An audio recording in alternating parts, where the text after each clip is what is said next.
Come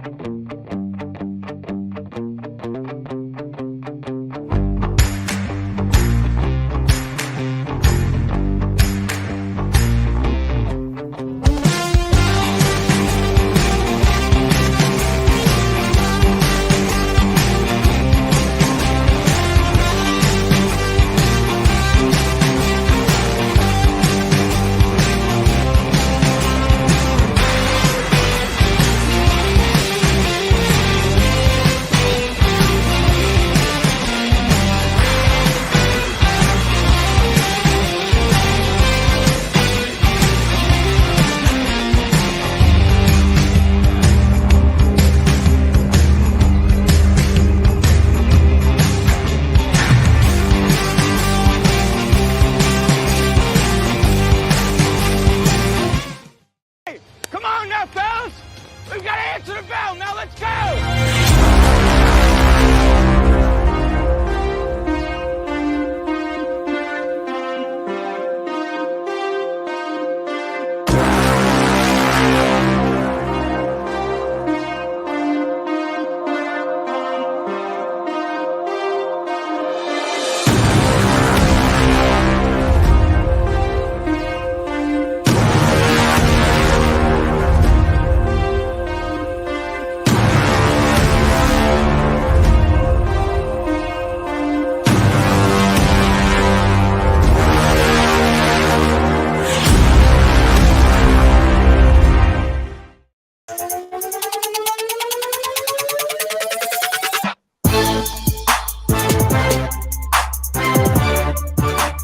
Good afternoon. Welcome in to Main Street Sports Today, presented by Mid-Tennessee Bone and Joint. I'm Chris Yao, joined as always by Maurice Patton, coming to you from the Lee Company studio here in Columbia.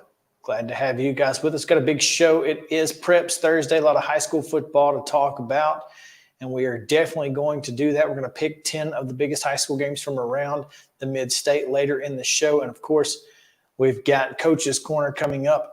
And today we'll talk with ENSWORTH football coach Rock Batten. He'll join us at 2:20, so make sure to stick around for that.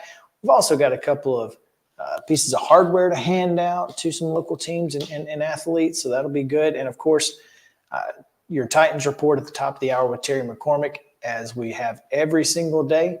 Today, though, we are joined by one of the doctors from our presenting sponsor, Mid-Tennessee Bone and Joint.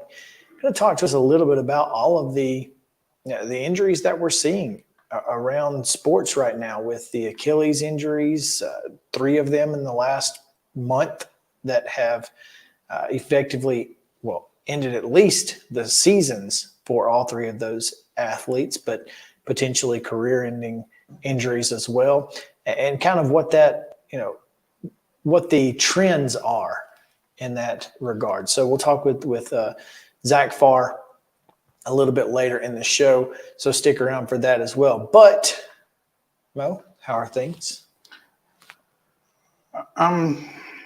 Obviously we were up a little earlier today You were. I was up a little earlier today than I'm used to, up and out and trying to be productive. And so it's kind of feeling like nap time right about now, to be honest. There's no nap coming. So. It's funny because now you know exactly how I feel every single day. Like, I get to this point of the day and it's that 2:30 feeling. They talk about it.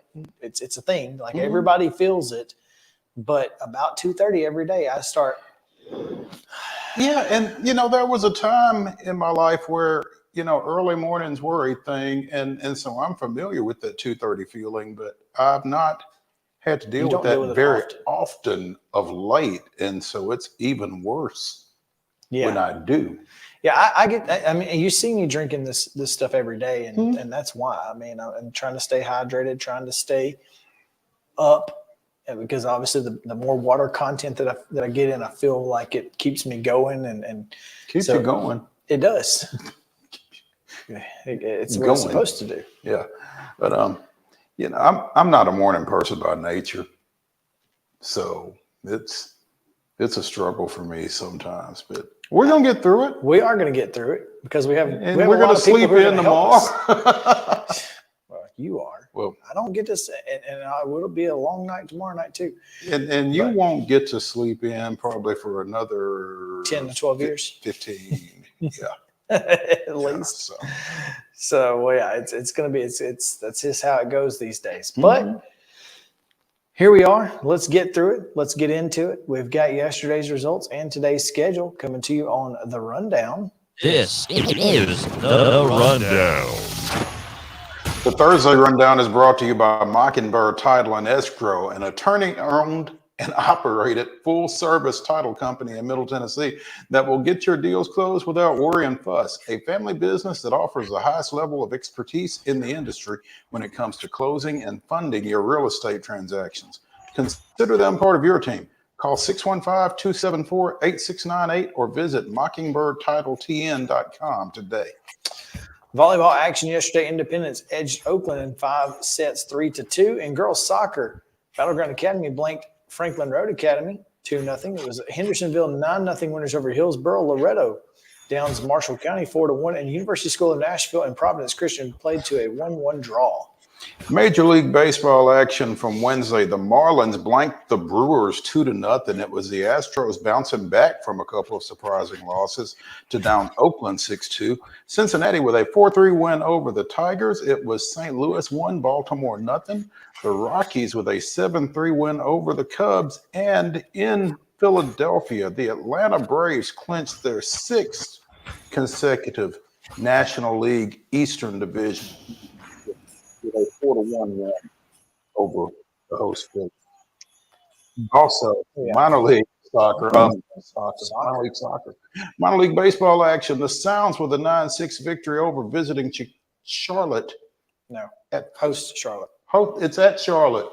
That's twice today you thought they were at home. Yeah, they were at home. You really want to go to First Horizon Park this weekend? I guess, yes. They're at Charlotte. They won 9-6 at Charlotte. In extras last night. So that's 2 come from behind wins, by the way, in a row.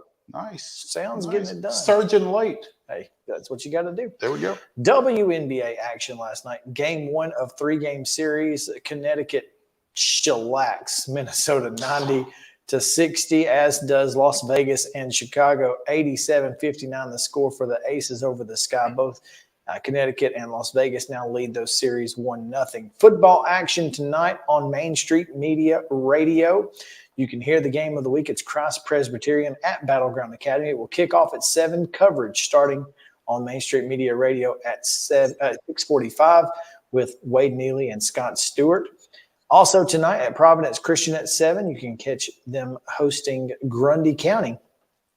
Volleyball action this afternoon. Lawson at home against Hillsboro at 4:30. Also at 4:30 is Wilson Central at Smyrna. At 5 o'clock, Watertown goes to Cumberland County. Santa Fe is at Houston County. John Overton hosting Glencliff. Friendship Christian hosting Davidson Academy at 5:30. Also at 5:30, Columbia Academy is at Grace Christian of Franklin. Ezel Harding is at Clarksville Academy. Franklin Road Academy goes to Middle Tennessee Christian. Pearl Cone hosts Valor Collegiate.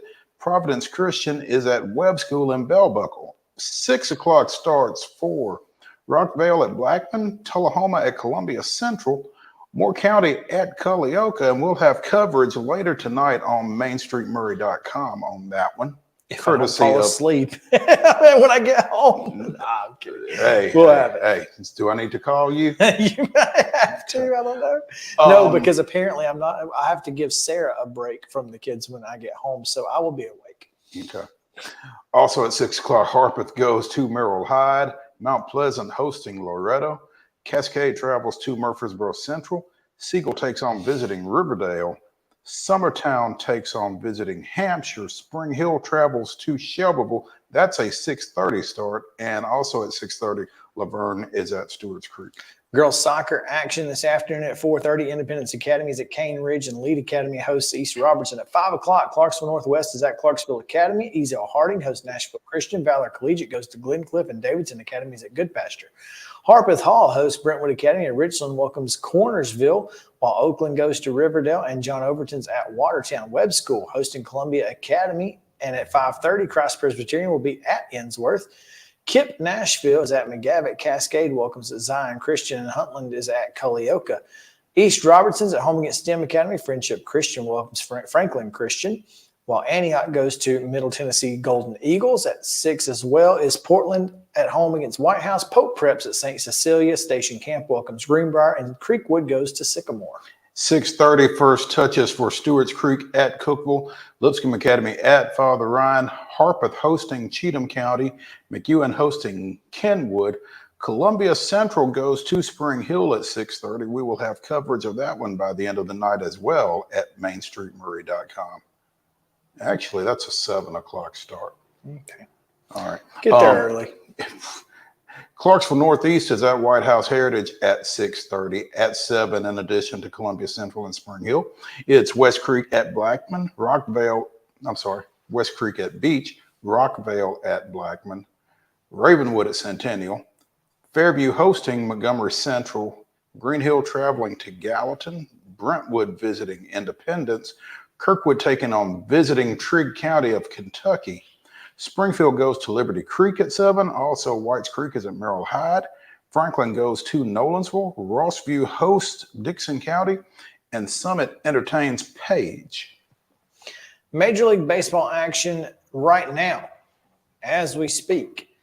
It is the Reds and the Tigers. Detroit leads in the top of the 5th, 3-0 over the Reds. And in the top of the 9th, Pittsburgh leads Washington 2-0.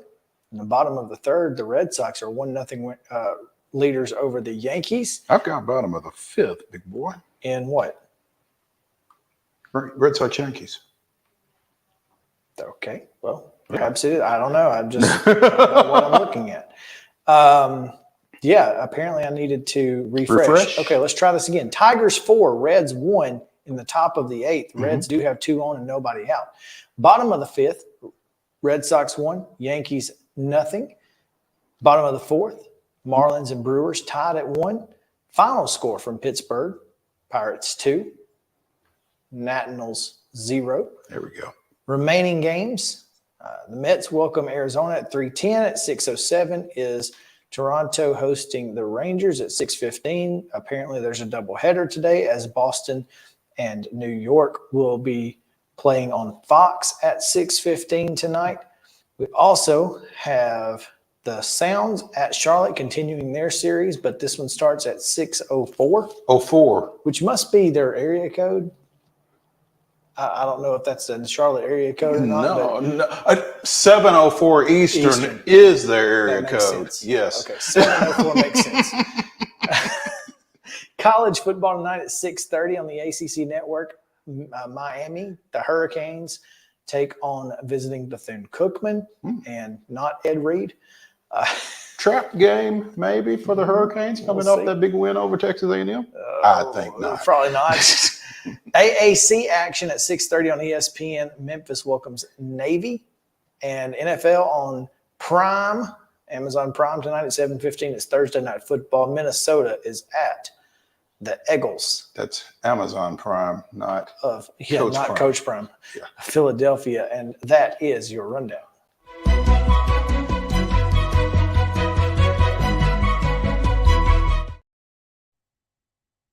Stories brought to you by our friends at Piggly Wiggly and Neely's Mill Shopping Center in Columbia. Make sure to go see the fine folks over there doing all the good work with hand-cut meats, fresh produce, meat and vegetables, of course, daily cobblers. It's just, it's all worth it. Just go see them, Neely's Mill, Columbia. Justin, don't know if you got the direct message earlier from you did. Yes, let's go ahead and play that clip.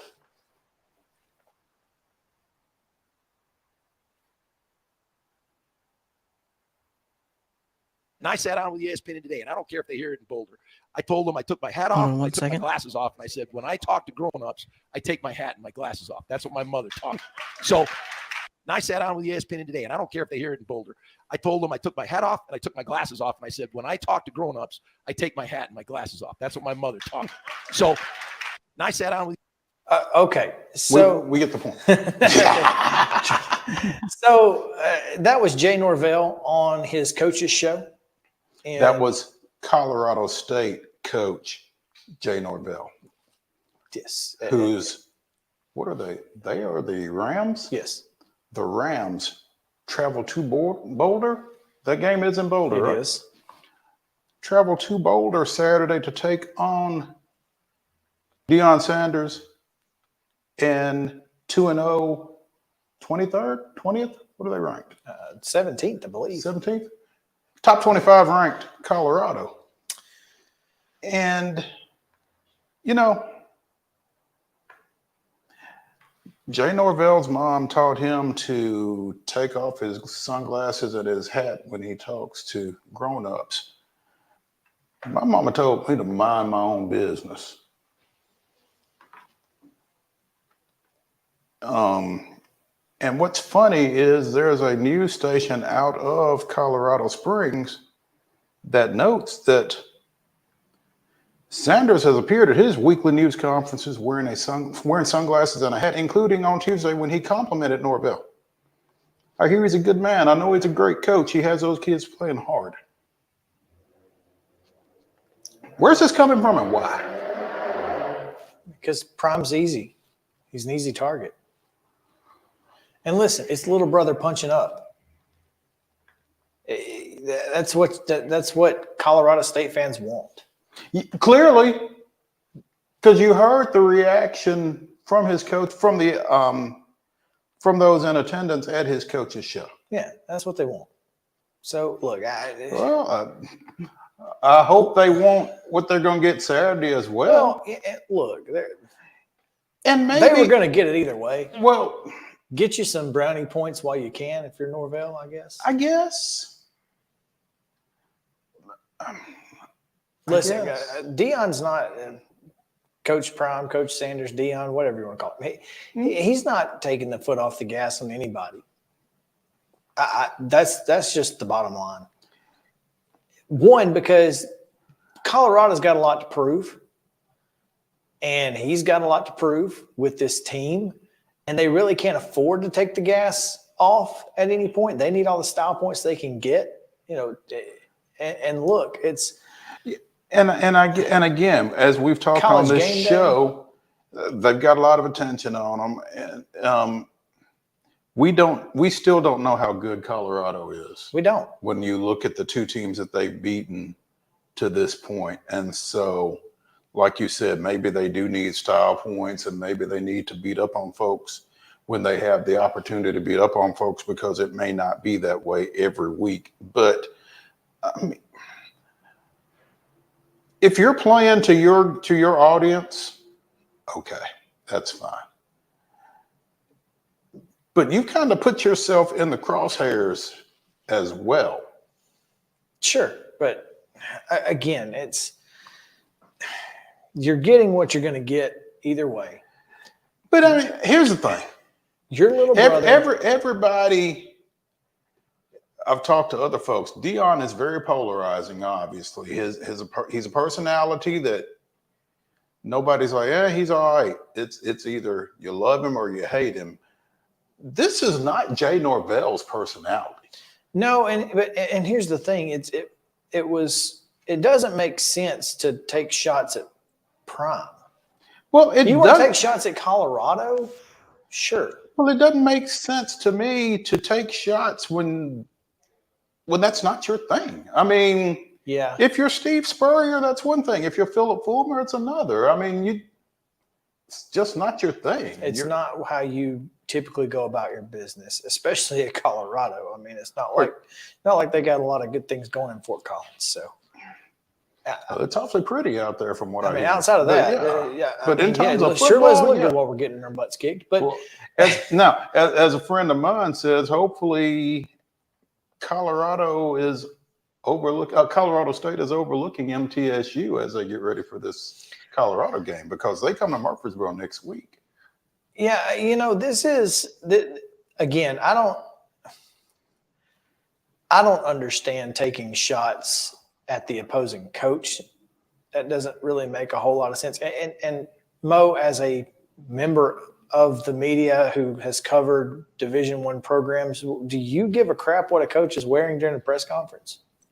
Do you feel disrespected if he comes in there wearing a hat and glasses? When I think of the number of interviews I've conducted wearing hats and sunglasses, no, I'm not at all. But how often did you didn't do it in a press conference setting inside? Well, no, probably That's not. a little different, but I don't think it's that big. I'm not going to be offended if they show up in glasses and a hat. It's what you wear. And and you consider who you're talking to. I mean, if he doesn't show up in hat, sunglasses, and gold chain, I'm wondering what's wrong. Right. Did you forget things at home this morning? Like, Yeah. or did you rush out of the house? Like, what happened? So I look. No, to answer your question, no, I'm not bothered one way or the other by So why is by Johnny Lavelle? how a coach is attired in a press conference. I'm just glad they're there. Yeah. Why does Jay Norvell care if we don't? It just seems silly. It really. It was a chance for him. Look, he could have taken a shot at whatever the Buffalo's name is, or the Bison. Ralphie. He could have taken a shot at Ralphie. He could have taken a shot at whatever. But to go and get personal just seems silly and not a great move on his part. And when you've lost your last 23 games, and that you may not necessarily be Jay Norvell, but it's certainly Colorado State. When you've lost your last 23 games against ranked opponents, maybe the less said, the better. Go out there, take your butt whooping, go home, And come on home. And get ready for MTSU, who might beat you again next week. Yes, just don't be silly. Anyway, I can. If it makes him feel any better, I'm pretty sure Rick Stockstill won't be wearing a hat and sunglasses next week. was he wearing a hat and sunglasses on our show? Maybe we need to send him a clip. We need to find out. I don't believe he was. I know he's wearing a hat, but I don't think He was wearing a hat, but I don't think he was wearing sunglasses. Anyway, we'll send him a clip, and he's going to get one of those memes that says "Deal with it." There you go. Let's take a break. When we come back, ENSWORTH coach Rock Batten joins us here on Main Street Sports Today, presented by Mid-Tennessee Born and Joint. We'll come back to the Lee Company studio right after this.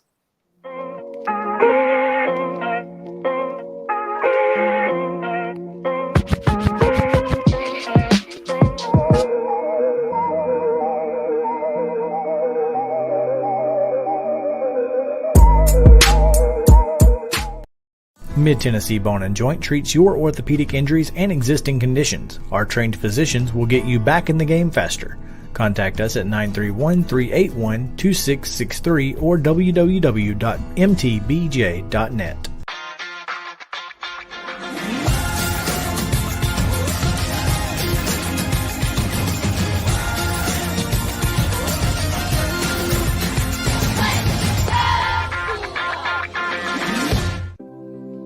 Custom Stone Handler supplies over 600 distributors and suppliers with quality stone products. Along with River Stone, we produce and distribute over 100 building, landscape, and other bulk products. Our goal is to provide quality products, service, and partnerships to ensure our customers' success. We firmly believe that the measure of any person or company is how they treat other people and customers. Give them a call at 931-490-4990 or visit CustomStonehandlers.com. With Lee Company technology, the best handymen are hands-off. Lee Company techs have been using visual findings and other smart technology tools for years to add transparency and virtually take customers along. You see what we see, whether we're in a crawl space or on a roof. With Lee Company, technology helps us help you, no matter what's happening in the world or at your house. You can't see the sights without the sounds. From the crack of the bat to the roar of the crowd and everything in between, discover what Hit City has to offer. Spend your nights cheering on the Nashville Sounds at First Horizon Park with giveaways, fireworks shows, theme weekends, and more. Single game tickets are on sale now. Visit NashvilleSounds.com to claim your seat today. Piggly Wiggly, located in Neely's Mill Shopping Center, is Columbia's locally owned and operated Cost Plus 10 grocery store dedicated to serving the community with low prices and smiling faces. Piggly Wiggly offers fresh, hand-cut meats daily as well as daily hot plate lunches from their deli counter. You're certain to see smiling faces and a helping hand when you're here at Piggly Wiggly. Come by and check out our fresh produce, high-quality meats, and more. Down home, down the street, we'll see you at the Pig.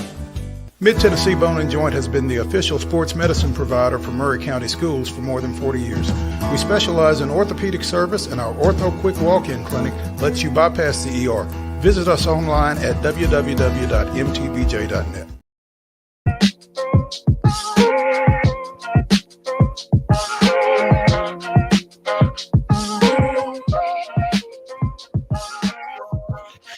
Welcome back in Main Street Sports Today, presented by Mid-Tennessee Bone and Joint. We are now live everywhere. First try, but I guess it's because I set up a second show and it's for later, the preview show, and it messed things up. So we got it fixed.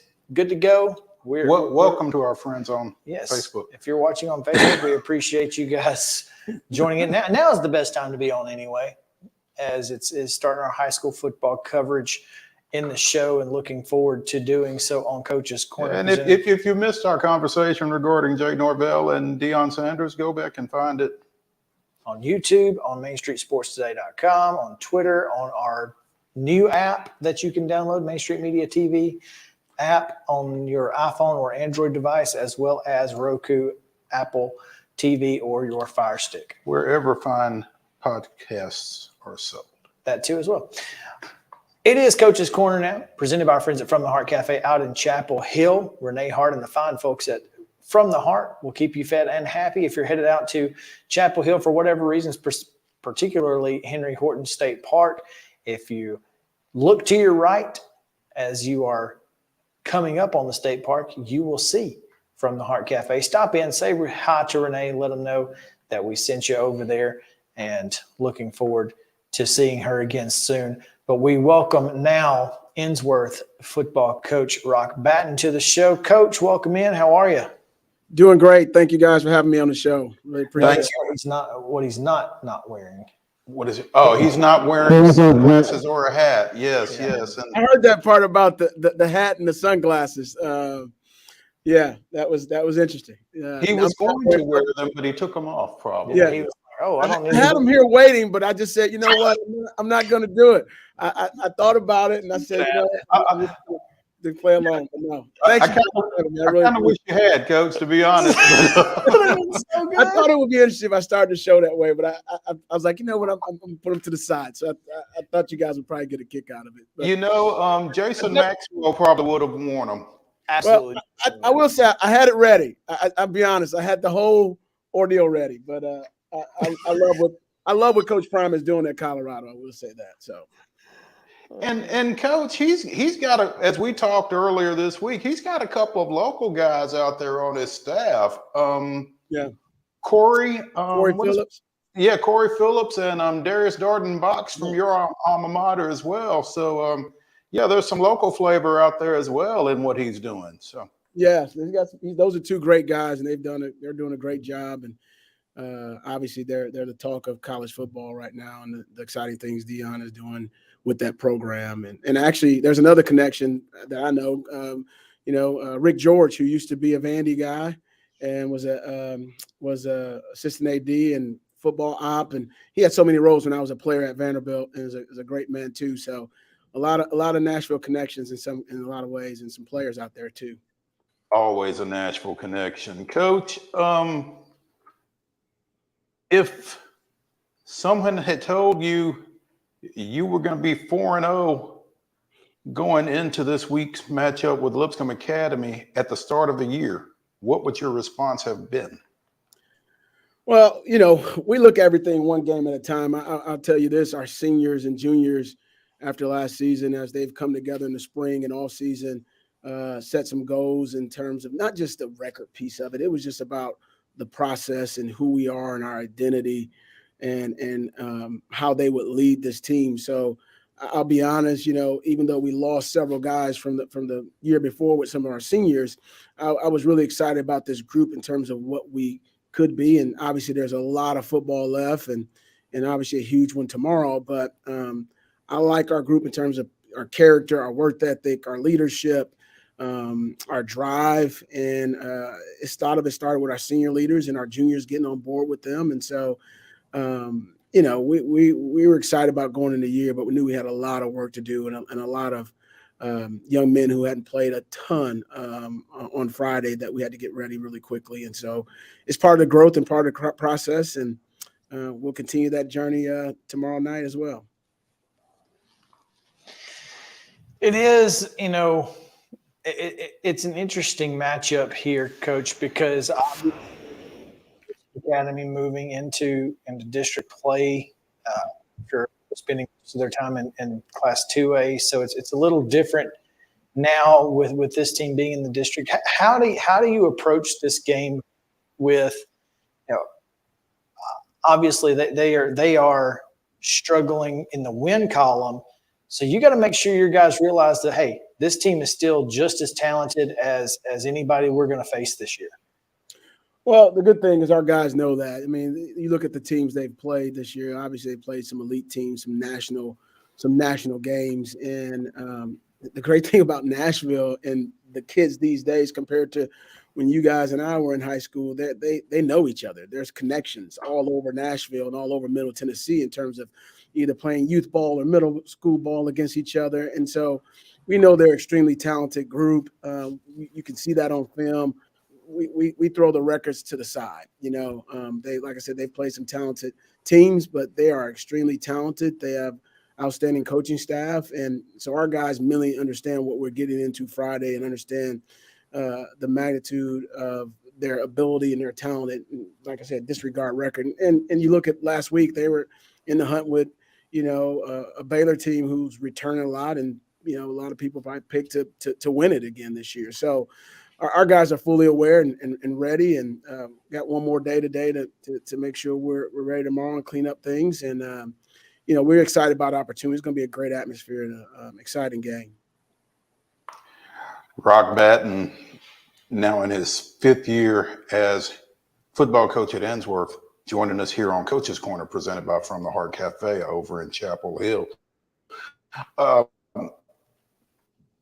Coach, again, went out to Union City week 1, picked up a 40-6 victory, came back and defeated Montgomery Bell Academy 17-3, followed that up with a 55-0 win over Tresvant and 38-14 last weekend over Knoxville Catholic. I mean, can't argue with what you guys are doing offensively right now. Yeah, it's been exciting.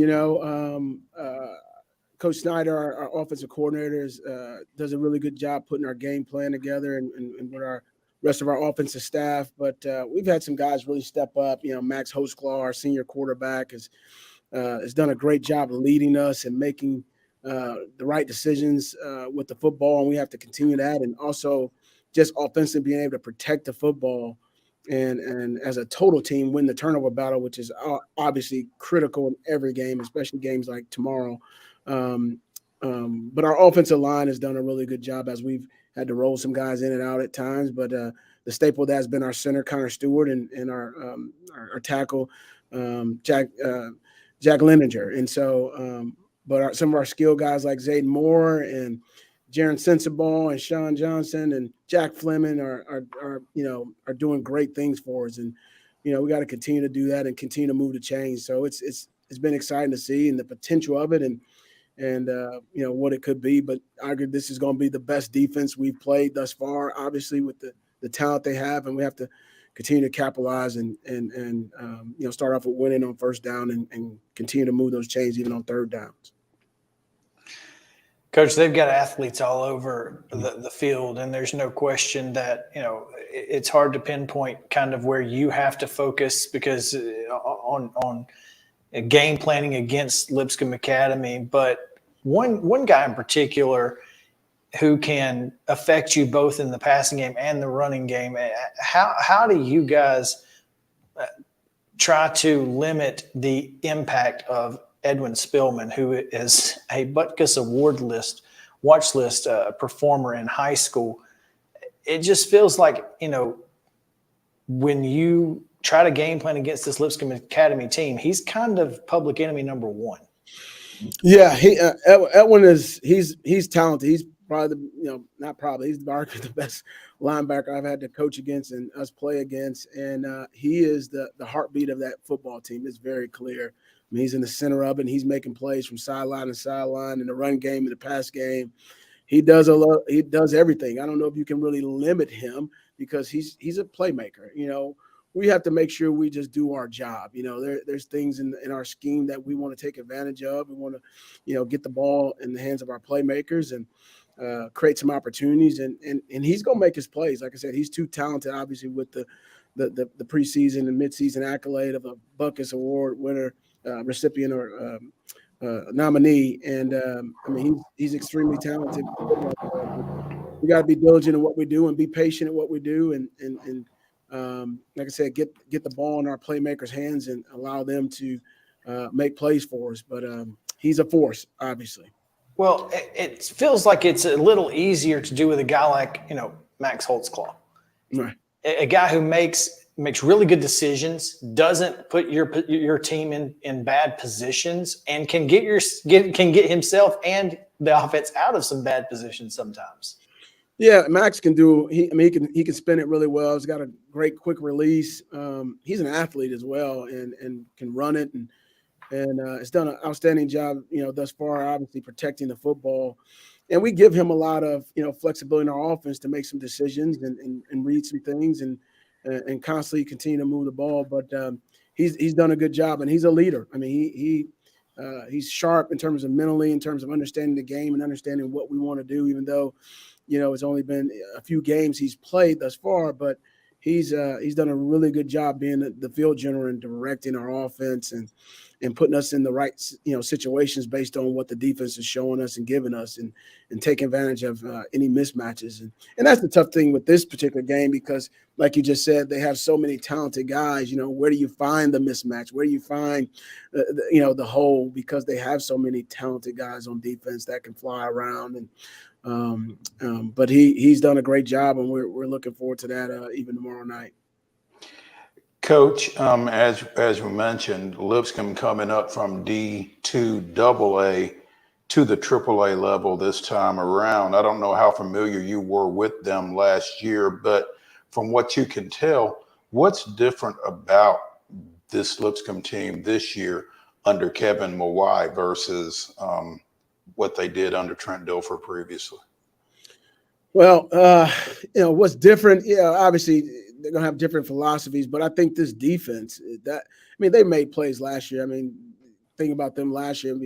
The fact that I was in that league for several years, you see them do some great things, but defensively, I just think they're wreaking more havoc than they even did last year. I mean, you're talking the teams that they've played. I mean, they were able to stop people last year, but they've been able to create, wreak more havoc defensively and fly around in a lot of ways. And then offensively, now with a new quarterback, I think they're trying to figure out. They were trying to figure out last week, obviously, identity and who they're going to be and how they're going to orchestrate things. But it doesn't take long with a team with that much talent to do that. And the quarterback they have now does an outstanding job throwing the ball, and in some ways he gives them a different element they had compared to the Deuce Knight kid that they had before. So, but they're just physical. They fly around, and they were that way last year as well. But I think they wreck more havoc, I think, defensively, because I think, Edwin's better than he was last year. And all those guys who played for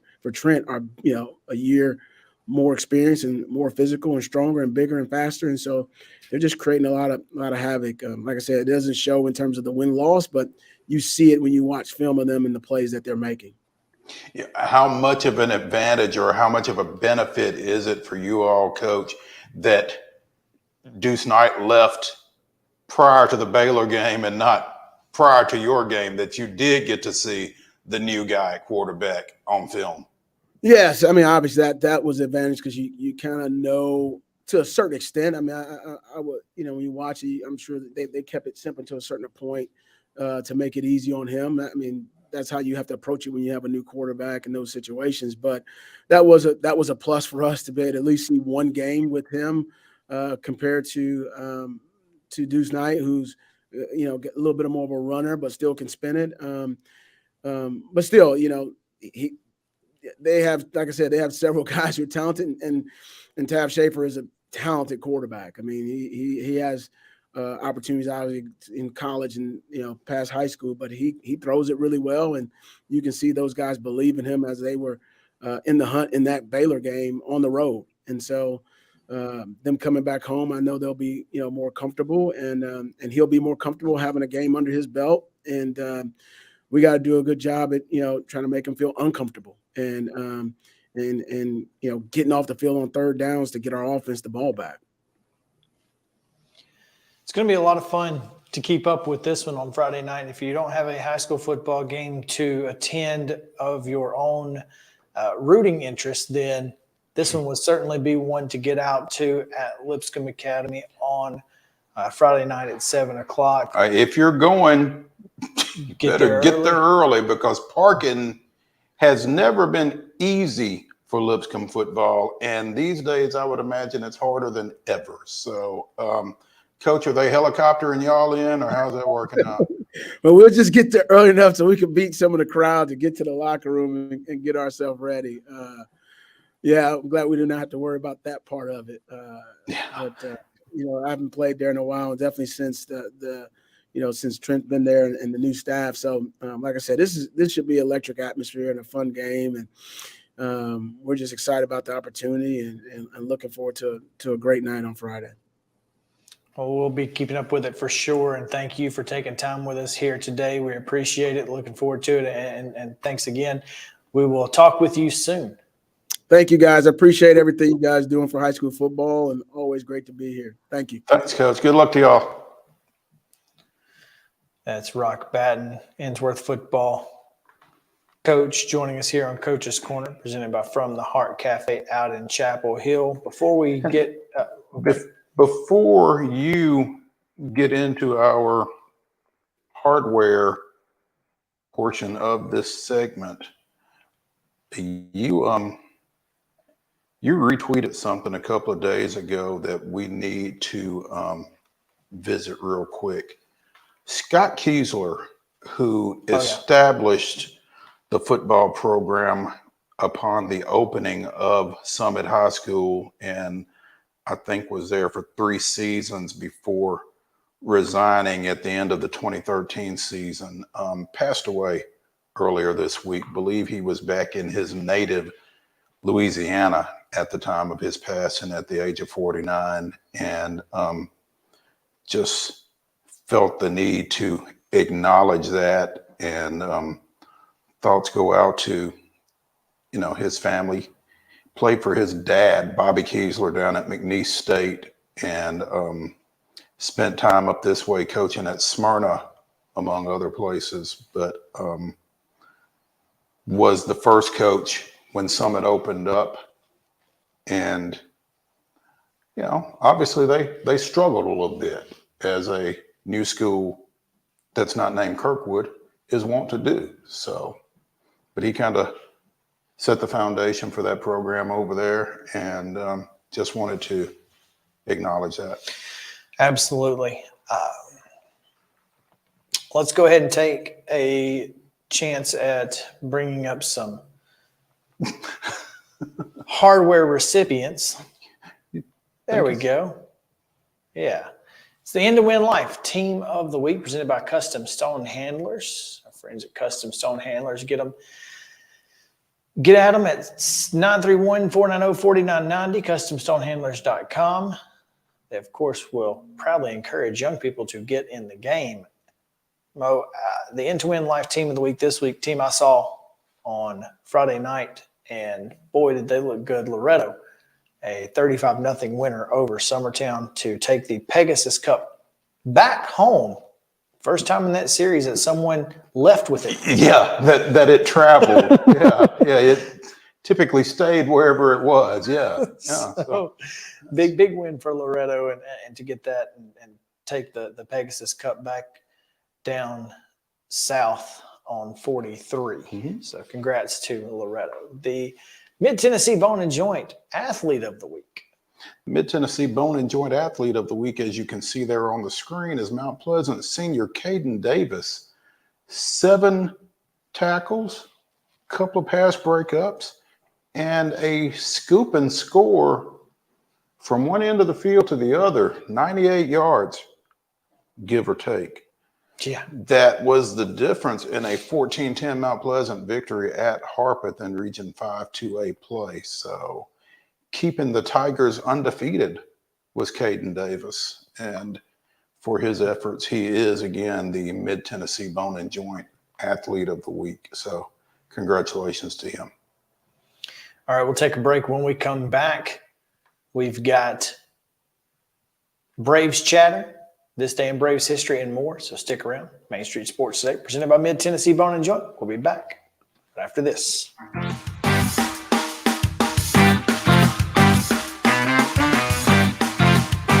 Mid-Tennessee Bone and Joint treats your orthopedic injuries and existing conditions. Our trained physicians will get you back in the game faster.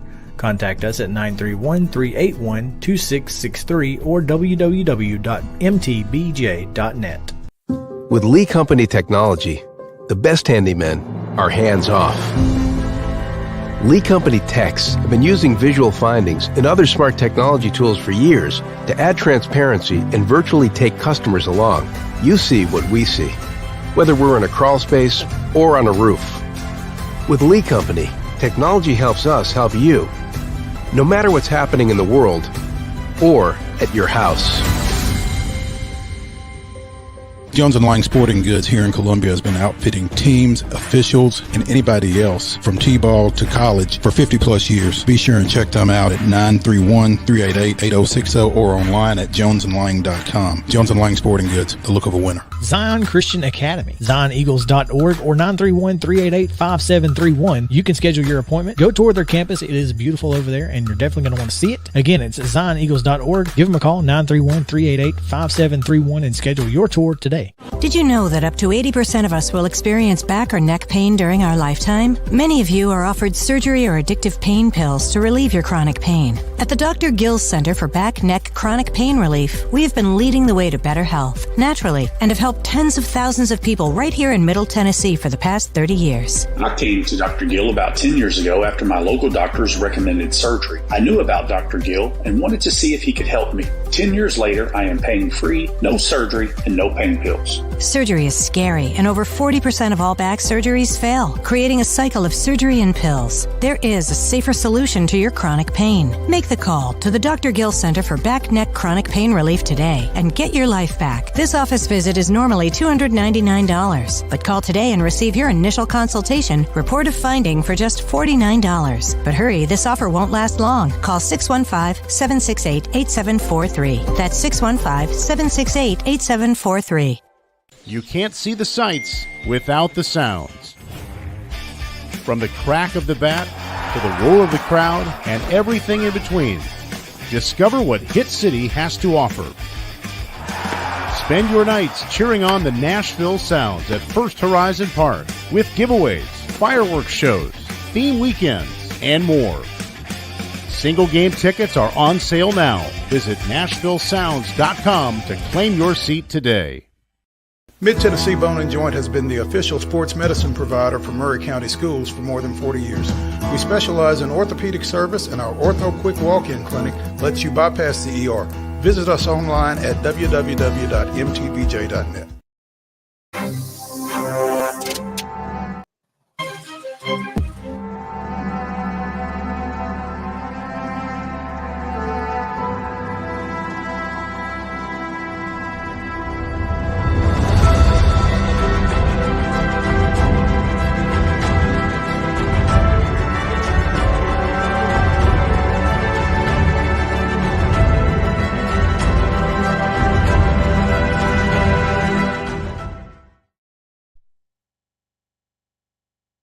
September 14, 1998, Chipper Jones' six-inning solo home run and Walt Weiss's insurance run in the ninth following a Jones double gave the Braves a 4-2 win over visiting Philadelphia to clinch the National League East Championship. It was a seventh straight division title for Atlanta, an accomplishment previously achieved by only 6 other professional sports franchises.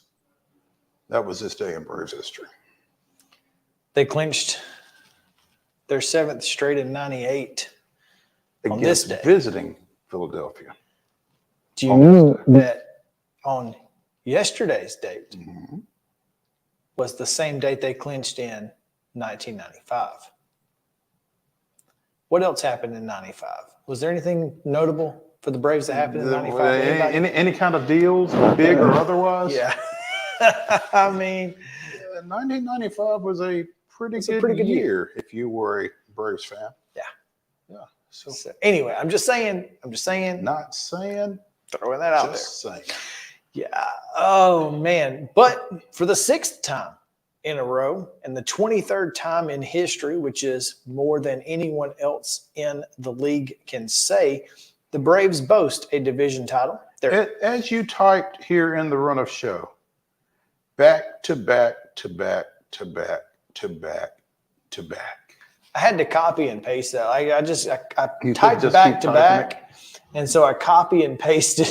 It just kept going. It kind of reminds me of the Marshawn Lynch over and over, and that clip. Yeah. Yeah, and that's kind of the way the Braves do it. It's just all day, every day, relentlessly hitting the baseball. I did not, after the first inning, expect a good night for the Braves. 36 pitches from Spencer Strider in the first inning. And a run. But only a run. Well, he gave up. Well, yeah, only a run in the first. It could have been worse. And then goes out and gives you 6 more innings. That's nuts. If somebody throws 36 pitches in 1 inning, and you don't expect them to go 7. You're like, please, God, just get me through 5. Mm-hmm. Get me through 5 if you can, please. No, I got this. You guys I just needed to. I was trying to give them a little a head start because I'm fixing to shove, and that's what he did. Well, and what's funny is, he went out there with a 2-0 lead, thanks to Austin Riley and a 2-run homer. God, that guy. But he's on a tear right now. Let's keep him on it. And I felt like after it was 2-1, I just felt like, as long as we can keep the lead, obviously, we're going to be all right. And somehow he managed to do that again, bounce back from the 36-pitch first inning and threw up goose eggs. He and then Brad Hand, who got the save the night before in extra innings, comes out and throws a scoreless 8th. Kirby Yates shuts it down for his, is that 9th? 5th. 5th save. My bad. I thought 9 was a little much. Yeah. And I think it was kind of good that we were able to stay away from Iglesias, especially after the night that he had on Tuesday night. But that's an extra day of rest for him. And it'll be interesting what kind of rest guys get as they go to Miami this weekend, now that this thing has been clinched, before, as you say, any other team has a playoff berth. The Braves have clinched the division title. So. Yeah, I got to give credit to Dallas Britt for that little nugget of information. The Braves win 4-1, and Acuna 3 for 5, Albies 2 for 4, Riley 2 for 3. Everybody else kind of struggled outside of Kevin Pillar, who ended up having an RBI double late, who was 2 for 4 in the game. But when you look at this box score, when the Braves got their hits, they were timely because Acuna, Albies, Riley, and Ozuna all scored runs. So, it doesn't matter how many hits you get necessarily. It matters when you get the hits. Yeah. And when you string a couple together, that's how you win ball games, and that's what the Braves have been doing. And if they can continue to do that, and they've certainly not shown any signs of slowing down at any point in the last 6 months. Right. I don't know that there's any way to slow this team down. The only thing that can slow them down is themselves. Now, that being said, as we just said, they've clinched the division. No one else even has a playoff spot. How do you manage this team from here to the end of the month?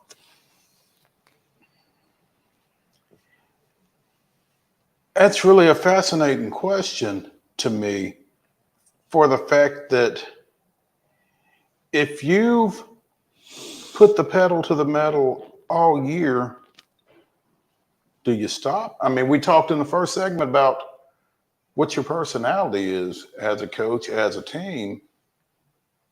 You know, do you go out of character over this last couple of weeks, and what does that do to your overall approach if you do?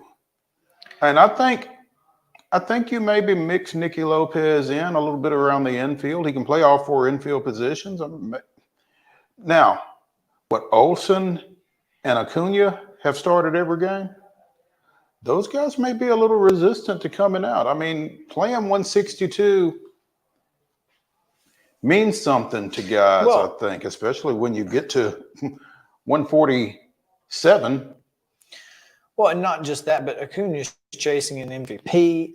Acuna is chasing history with, 37 homers, 97 RBIs.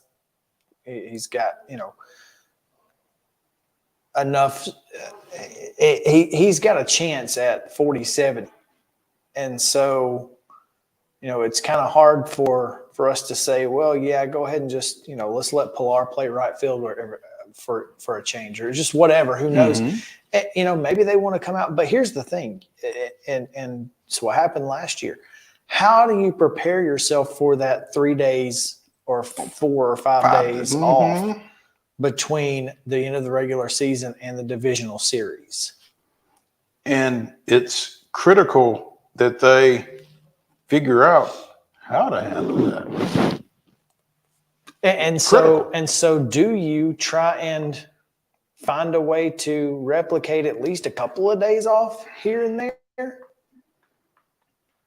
I don't know what the answer is, but I think it's going to be really interesting to see how they do handle, this next couple of days between now and the end of the season. They're off today. They go to Miami. They've got Philadelphia coming in for 3, which Philadelphia is still playing for some.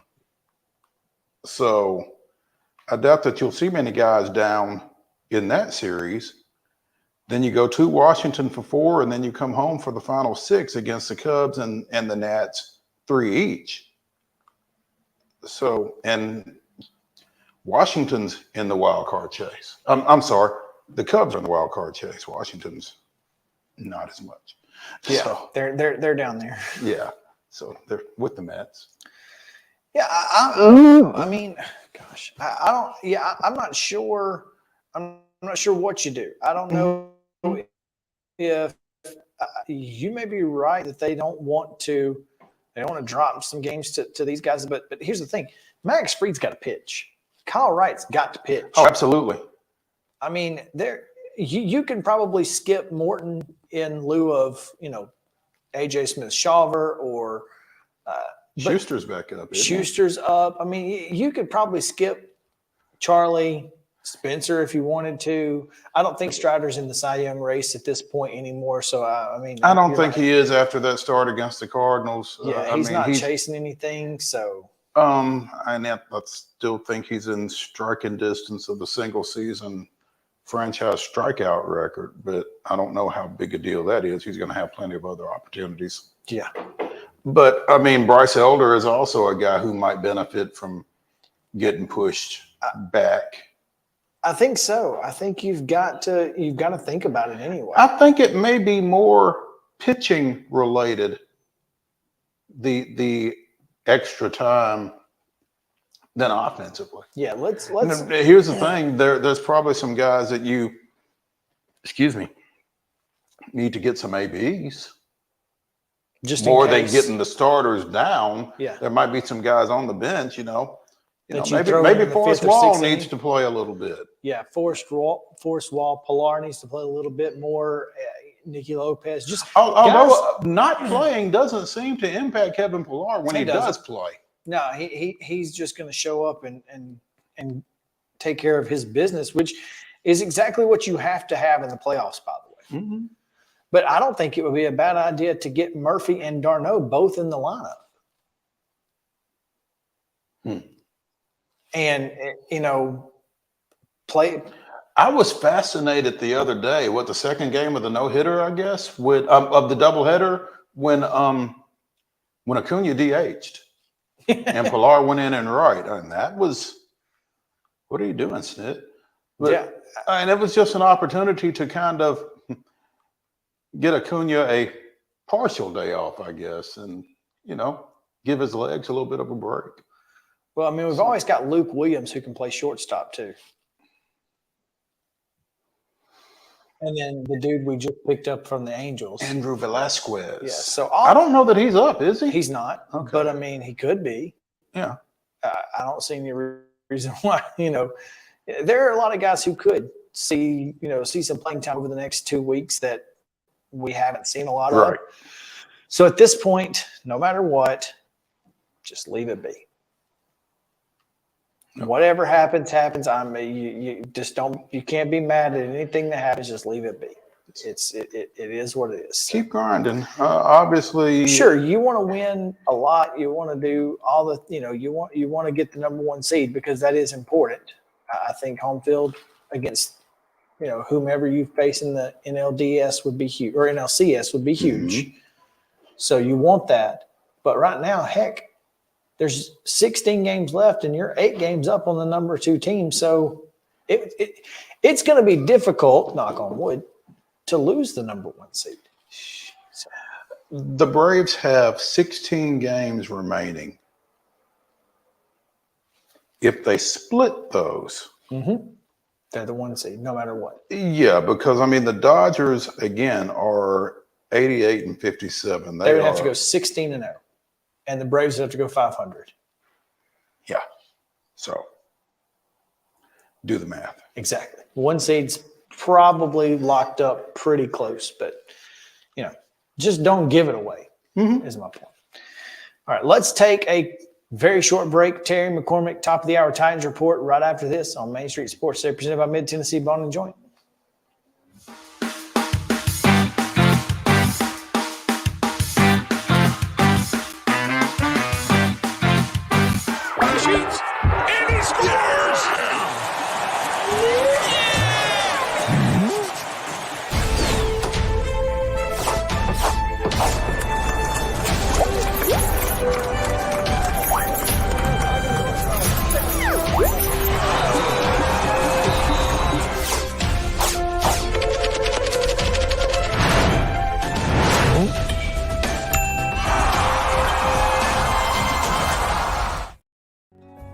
Since 1975, Mid-Tennessee Bone and Joint Clinic has treated the orthopedic needs of Middle Tennessee residents.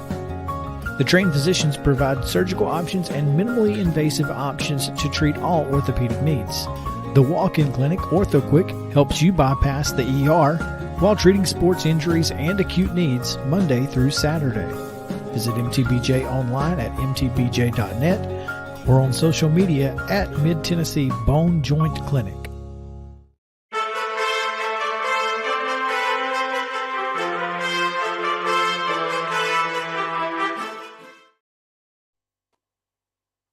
Titans update with Terry McCormick, powered by our friends at Zen Sports. Terry, welcome in. Tell us what's going on in the world of the Titans today.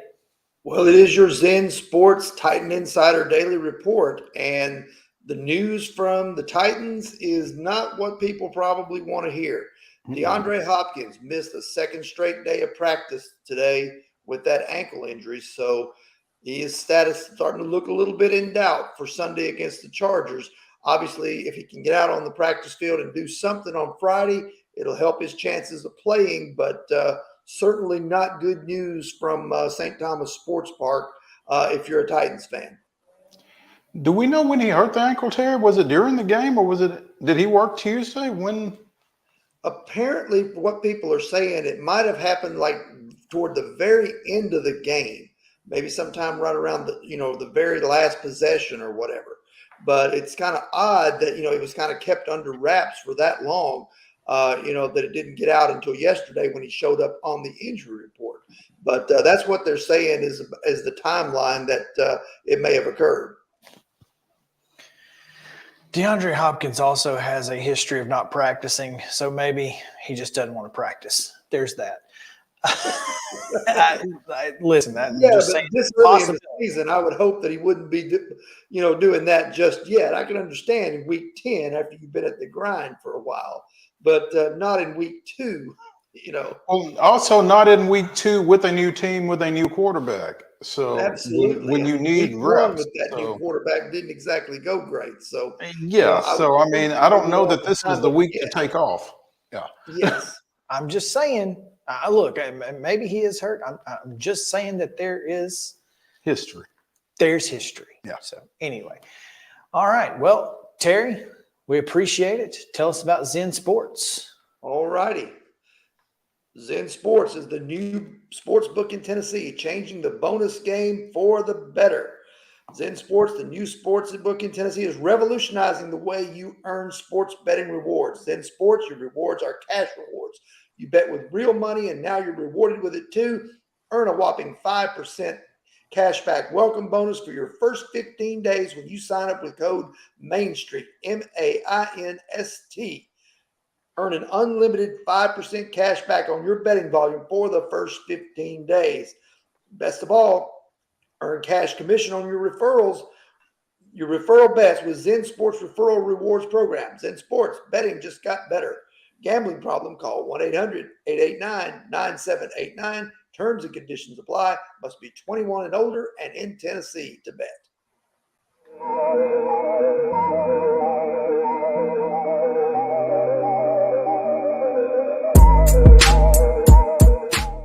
Y'all, I'm serious right now. They have a dragon here. I saw it. But no, they don't. There's no such thing as dragons. I swear, I saw it. It had huge claws. Get out of here.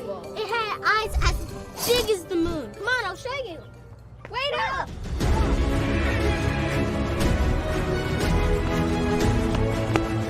Do you hear that? We're almost there. Whoa! I told you so. That is a dragon. Mockingbird Title and Escrow is an attorney-owned and operated full-service title company in Middle Tennessee. We get your deals closed without worry and fuss.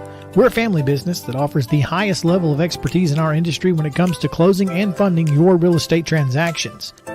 And it's a job I really love. I'm passionate about this. I'm enthusiastic about this. I like to think we're pretty well-rounded and can deal with a wide range of needs and a wide range of clients. Call 615-274-8698 today. Tired of hanging lights every year? We get it. That's why Southern Nights is here to help. We install programmable lighting on your home or business so you can enjoy beautiful, customizable lighting all year round. No more ladders, tangled lights, or cold nights outside. We do the work, you do the celebrating. Call Southern Nights today and take the hassle out of holiday lighting forever. For a free quote, give us a call at 931-241-3074 or visit our Facebook page at Southern Nights.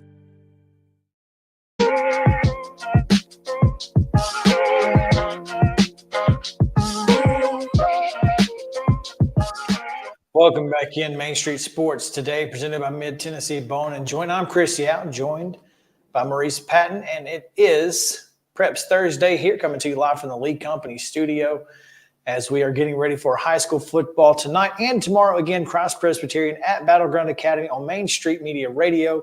Make sure to tune in to hear the sultry tones of Wade Neely and Scott Stewart's voice. I don't know if he's, I wouldn't describe Scott's tone as sultry. It's just, it's just a tone. It's just a tone.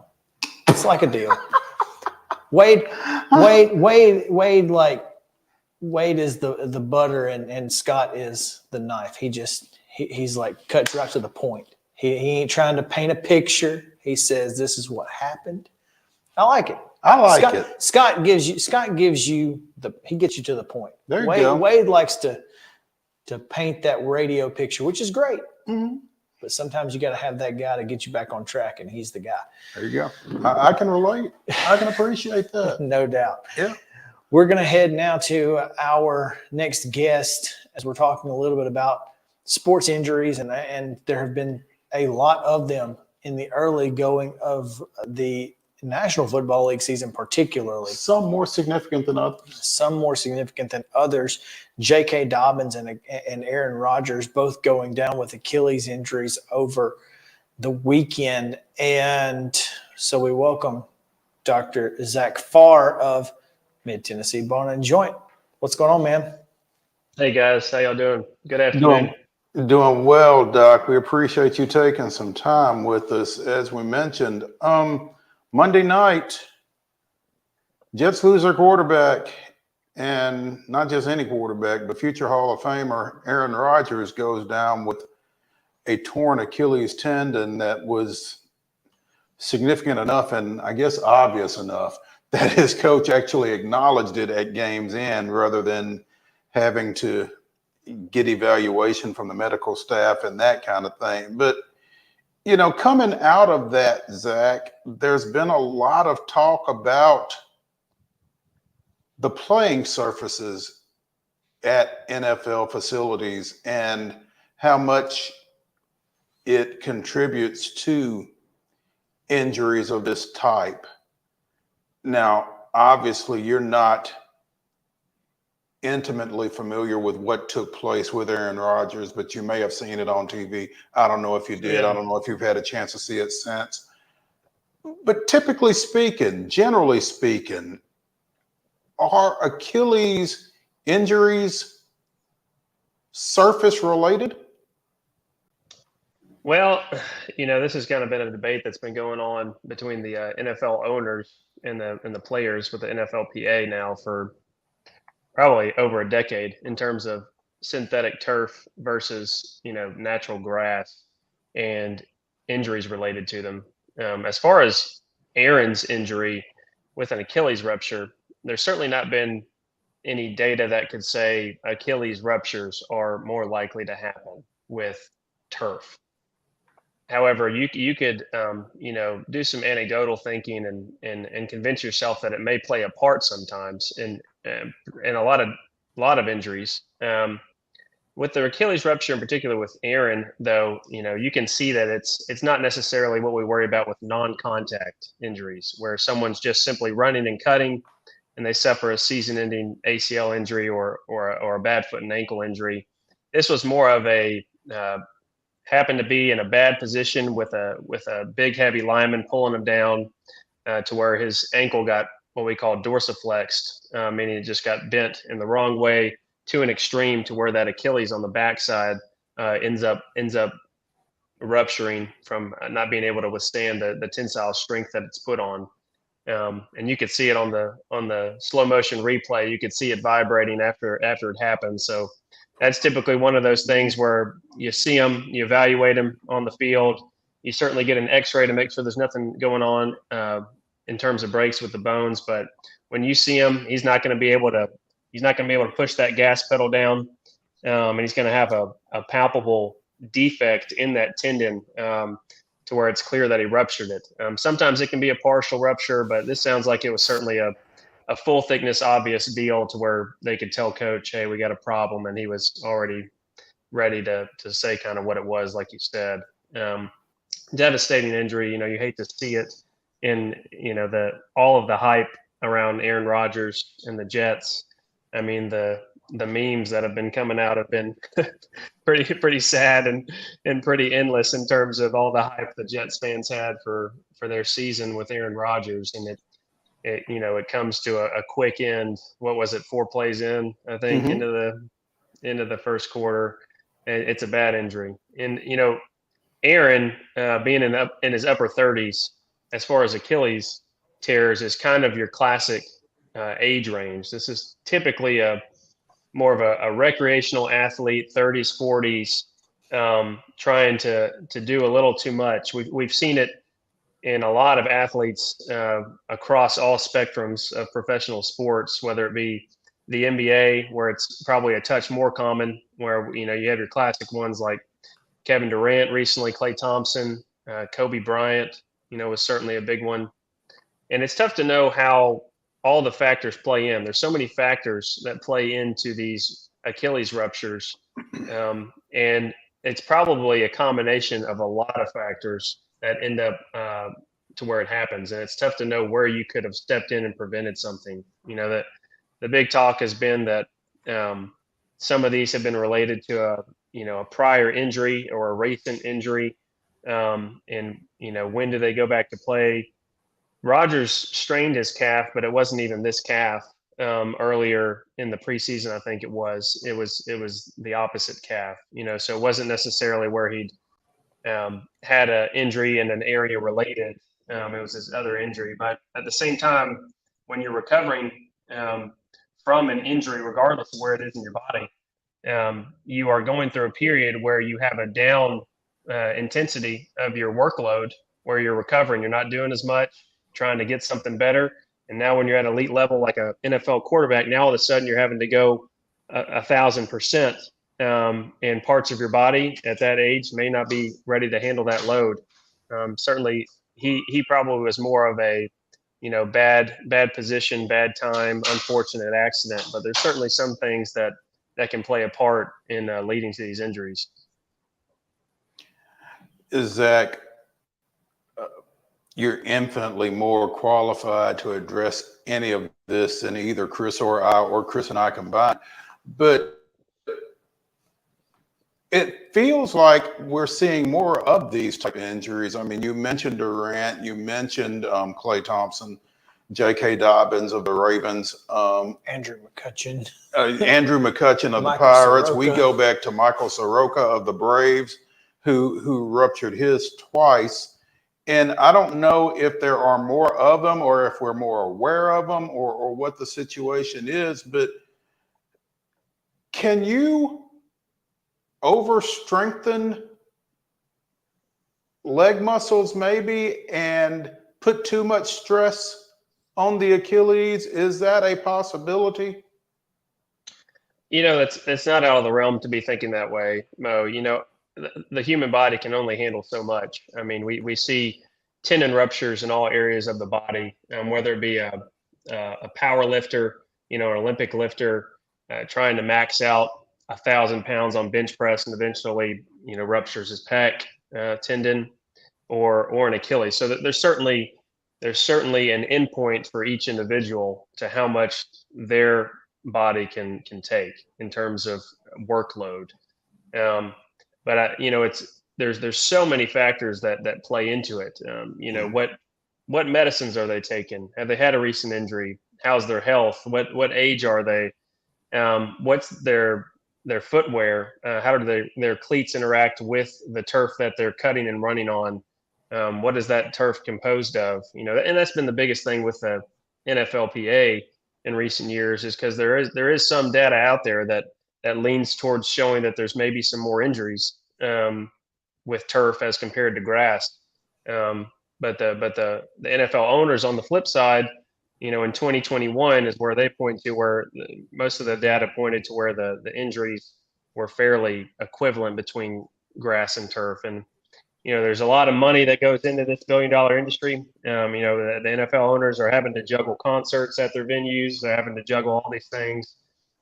Nissan Stadium here in town, I mean, they had grass, but it would get torn up all the time by a bunch of venues. And, they'd have injuries on grass. I know there was I think there was a Virginia nose tackle that slipped on the grass and suffered bilateral patellar tendon ruptures in I think it was a bowl game maybe. And so that's grass, and J.K. Dobbins was also on grass, who just tore his Achilles. He wasn't on turf. So, you can probably make arguments on both sides of the coin, turf versus natural grass. But I think probably the overall trend is that there's a point of so much velocity that's getting stopped so quickly with cleat grabbing into turf, that energy has got to dissipate somewhere. And sometimes it goes through, probably less likely with the Achilles, but more likely with foot and ankle injuries, and potentially, your knee injuries like ACLs, to where it could start to play a factor when you're putting so much velocity with so much change in direction.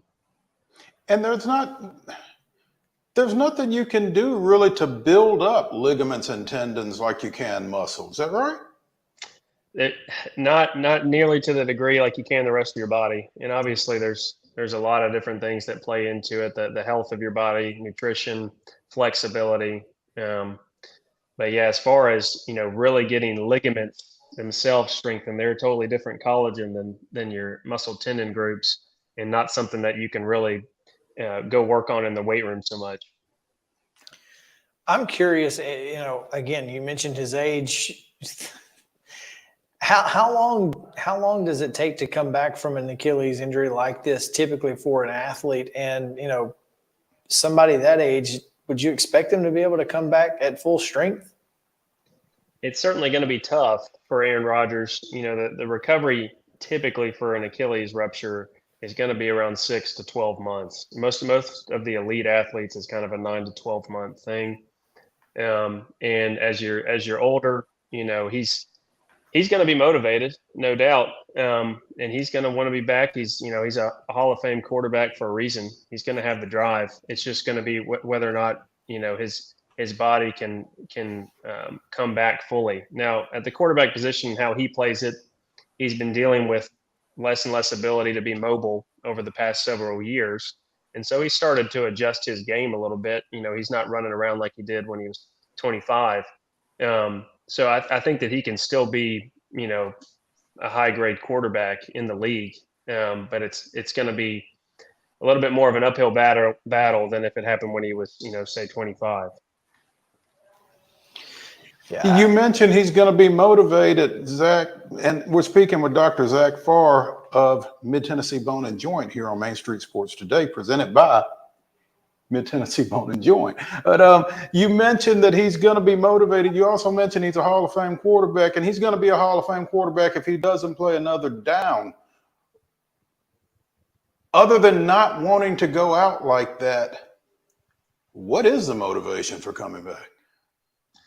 Yeah, I mean, that is a good point, Mo. And honestly, it's tough to know what Aaron Rodgers is thinking at any point on any day. He could go do a retreat in a dark hole somewhere, and we may never see him again. You just never know.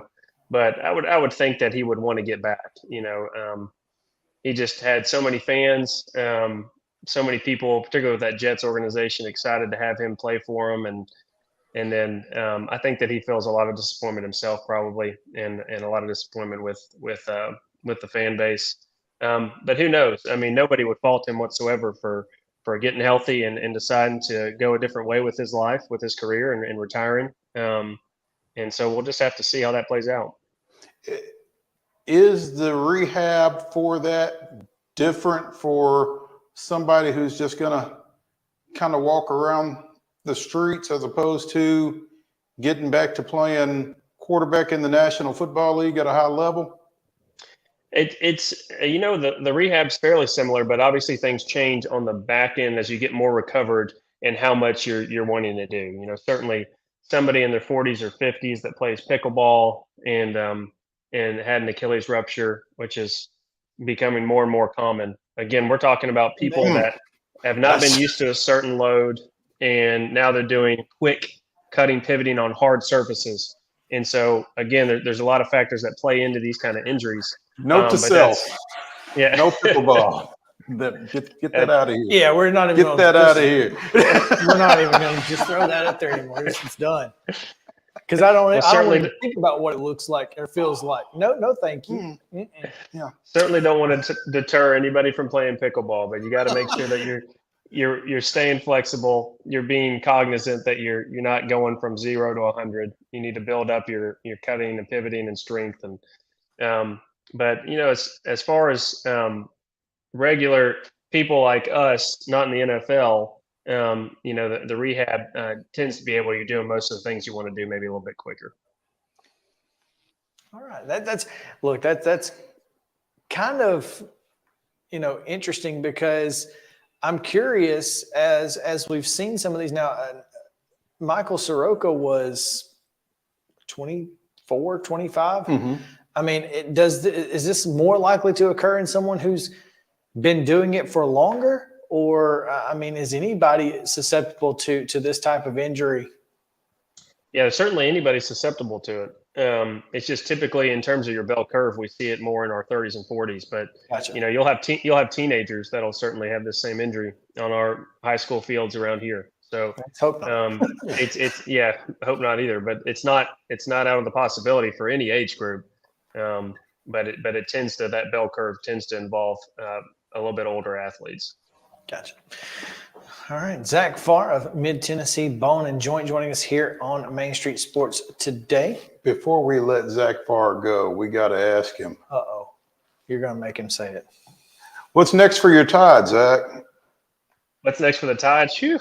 I don't know about Alabama. I think this seems like one of those seasons where Nick Saban now has something to fuel the team, something to rally around and get them going. I would not write them off yet. I would not be surprised. They've got Tennessee, but it's at Bryant-Denny. I have a hard time believing the Vols can go back-to-back against them in Bryant-Denny. I think that they can get through the West. I wouldn't be surprised if they've got one loss when they go into the SEC championship. But at the same time, they got to beat LSU. LSU is going to be good. So, some people are predicting them to go 9-3 with losses, maybe Tennessee, maybe LSU on top of Texas. But we'll see. I think this is one of those seasons where I wouldn't be digging that grave for Nick Saban just yet. I would see how this year plays out. The smart money agrees with him. Yeah.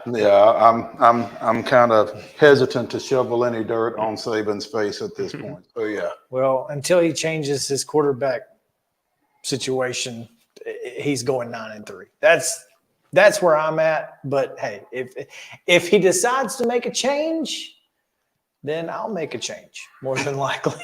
So we'll see. We'll see what happens. But Zach, man, we appreciate you taking time with us. Looking forward to seeing you on fields on Friday night. We've been seeing you all year, and it's always a good time when high school football is happening, and we'll see you out there tomorrow night. All right, you guys. Always a pleasure. Thanks so much for everything y'all do. Y'all have a good day. Thanks, Zach. All right, we're going to take a break here. When we come back, high school football pick'em and more right after this. Main Street Sports Today, presented by Mid-Tennessee Bone and Joint. Back after this.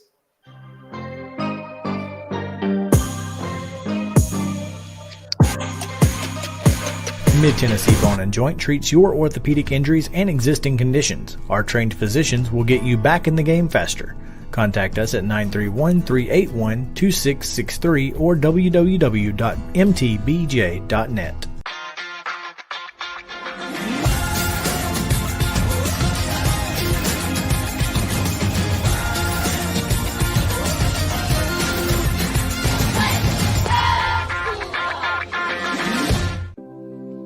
Custom Stone Handler supplies over 600 distributors and suppliers with quality stone products. Along with River Stone, we produce and distribute over 100 building, landscape, and other bulk products. Our goal is to provide quality products, service, and partnerships to ensure our customers' success. We firmly believe that the measure of any person or company is how they treat other people and customers. Give them a call at 931-490-4990 or visit CustomStonehandlers.com. With Lee Company technology, the best handymen are hands-off. Lee Company techs have been using visual findings and other smart technology tools for years to add transparency and virtually take customers along. You see what we see, whether we're in a crawl space or on a roof. With Lee Company, technology helps us help you, no matter what's happening in the world or at your house. You can't see the sights without the sounds. From the crack of the bat to the roar of the crowd and everything in between, discover what Hit City has to offer. Spend your nights cheering on the Nashville Sounds at First Horizon Park with giveaways, fireworks shows, theme weekends, and more. Single game tickets are on sale now.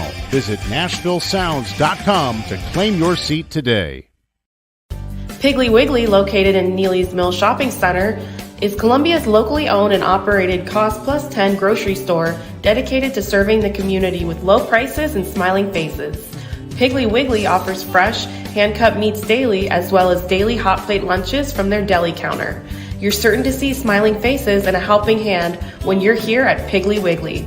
Come by and check out our fresh produce, high-quality meats, and more. Down home, down the street, we'll see you at the Pig. Mid-Tennessee Bone and Joint has been the official sports medicine provider for Maury County Schools for more than 40 years. We specialize in orthopedic service, and our Ortho Quick Walk-In Clinic lets you bypass the ER. Visit us online at www.mtbj.net.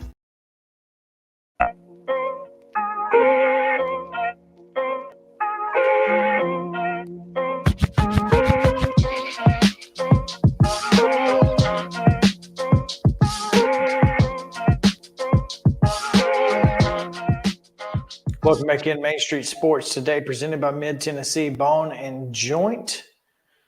Chris Yao and Maurice Patton here on this PREPS Thursday. Before we get into PREPS Thursday, Mo, I have a question, and it came up on Twitter. Since 1971, 3 Tennessee quarterbacks have won in Gainesville. Can you name them? Since 71. Mm-hmm. I'm going to assume that there's a Clausen in there. Okay. There's a Schuler in there? Nope. Oh. Then I may not be able to come up with the other two. Who are they? 1971, Phil Pierce. I would have never guessed Phil Pierce. The other one? One, because I was not familiar with the name. Well, he was a third stringer, but behind who and who? I have no idea, but he led a 99-yard drive in Gainesville to win. Jeez. Okay, Phil Pierce. His name is remembered in Gainesville, probably. They're like, yeah, they have pictures up of this guy. Yeah, probably don't let him come in. He's not allowed. From McMahon County. And the third one, this guy right here. He beat Virginia Tech in the Gator Bowl. Oh, when it was moved from Jacksonville. I'm like, he never beat Florida? He did not beat Florida, but he won in Gainesville, and that was the question. Sometimes you got to listen a little carefully. Well played, whoever asked that. Yeah, that was a great job. I've been trying to find it. I saw them, but I couldn't find who came up with it. That's awesome. But it was a really good question, a good job there. It was a trick question and a trick answer, but yeah. Peyton Manning beat Virginia Tech in the Gator Bowl. I do remember that game, actually. But wow, man. That's that's well done. And did you happen to see Spencer Strider's quote last night about whether or not he hates Philadelphia because of the Hoskins stuff and all that? Quote, everybody thinks I should have animosity towards Philly, but for me, when I'm on the mound, every team sucks. They're all the enemy. I like it. I like it. And I'm sure no one took that the wrong way at all, ever. What wrong way is there to take it? I mean, what's he supposed to say? No, I like it. I think that was the perfect answer. And I'm especially glad that the Braves won and clinched in Philadelphia last night, following Philadelphia manager Rob Thompson's comments regarding he must be lonely. Yeah. Rob Thompson's comments regarding Acuna's home run trot, talking about he tells his guys to act like they've been there. So either one, he only started telling his guys to act like they've been there this year, or two, Reese Hoskins didn't listen last year. Yeah. Because that bat slam that Philadelphia fans love to throw up on Twitter at any mention of the Braves was not a been there act. So lose that with me. Yeah. It's just funny. But anyway, I thought that was Yeah, I thought it was a great quote. It is a great quote. I like it. Well played there. And sometimes you can avoid controversy by being controversial, because sometimes you can, they want you to make a comment that they can single out something, and you can't. Well, depending on there are maybe, they want to single out something. Well, essentially, he made it about everybody instead of just Philadelphia. Just Philadelphia, and that's a good way to go about it, because it's like, yeah, I don't like them. Of course, I don't like them. I don't like anybody. Don't like them. Don't like Miami. Don't like. I don't like nobody but my guys. There you go. Let's get to some high school pick'em. Last week, Mo were 7-3 for a season total of 27-13 in these. I was 6-4, season total of 25-15. Russell Venozzi sitting at 30-10 on the year, ahead of the pack in the Main Street Preps Riders pick'em. So let's get into it. We've got Friday at 7, little Rutherford County action, Rockville at Riverdale. And if you've ever been to Rockville from anywhere in Rutherford County outside of maybe Eagleville, you got to go past Riverdale to get there. So these two teams they're close by. A lot of the kids that ended up at Rockville may have been planning to go to Riverdale or started at Riverdale at some point. Yeah. So this is a heck of a rivalry, and this is going to be a good football game, I think. I think it's going to be a good football game. I think Riverdale is we mentioned it regarding Texas earlier this week. I think Riverdale may be as close to being back as they've been in a while. I think Riverdale takes care of business in this one. I've got Riverdale. I've got it close. Picking random numbers for scores these days with 26, but I'm not as concerned with the scores when I'm picking these as I am with the outcome. So I don't really. I just kind of pick numbers. That's why you'll see random numbers, because I don't want to be the same as somebody else if I can help it. Unless it's a team that I know that I've seen, whether or not they can. Then you have a little bit better feel for it. Yeah. So I just kind of throw out some numbers sometimes. I figure you probably pick an 11 at some point in every game, since it seems to be a popular score these days. I don't even know how you get to 11 in football, and yet we've seen it just about every week. Stay in Rutherford County. Blackman, the Blaze, coming off their first win, heading over to Oakland on Friday at 7. I'm not going to say what I said last week about any of these games being in the pick'em, because clearly that did not work out so well for me. About why are we even picking this game? Which one, Blackman Summit? Or no, what I said about Brentwood Academy and Father Ryan. Oh, that did not work out so well for you. Yeah. No, not just me. You agreed. But I didn't say it. Did not work out for either of us. You said it was bad. You said it was bad. No, we will not make that mistake again. But I do think Oakland's going to win this football game. Same. Yeah, I just think, even without their starting quarterback, Kyler Creasy, who's out with a broken collarbone still, as far as I know, since he did it in week 2 and we're in week 5. Yeah, I can't imagine he's back that quickly, but I don't think Mama Creasy would let him be back even if he were. But anyway, I still think Oakland takes care of this one pretty decisively.